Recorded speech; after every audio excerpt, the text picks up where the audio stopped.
Professjonisti fl-edukazzjoni ħadu sehem fi stħarriġ tal-professur Mark Borch li jitfa' aktar dawl fuq l-isfidi li jaffaċċjaw l-edukaturi fil-Gżejjer Maltin. L-istudju bl-isem The Challenges Educators Face ġie ppreżentat f'konferenza lill-Ministru għall-Edukazzjoni Justin Caruana u lil diversi għalliema u stakeholders fis-settur.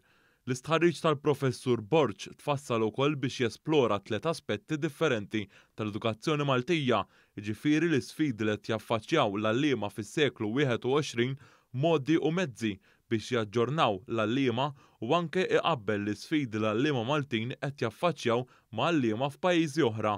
Hawn ġie nnutat ukoll li matul l-aħħar 15-il sena in-numru ta' studenti li telqu mill-iskola qabel iż-żmien naqas bin-nofs grazzi għal diversi inċentivi. Dan apparti li grazzi għal ftehim kollettiv mal-Gvern fl-aħħar snin il-pagi tal-għalliema f'Malta żdiedu tant li s-salarji bażiku f'Malta qabeż dak ta' pajjiżi Ewropej. Is-Segretarju Permanenti fil-Ministeru għall-Edukazzjoni Frank Fabri spjega li permezz ta' din il-konferenza se jkomplu jiġu mtejba il-kundizzjonijiet tax-xogħol tal-għalliema. Il-Ministru Caruana spjegat li reżiljenza li wara s-settur edukattiv waqt pandemija turi l-impenn li għandu dan il-Gvern biex ikompli jsaħħaħ dan is-settur.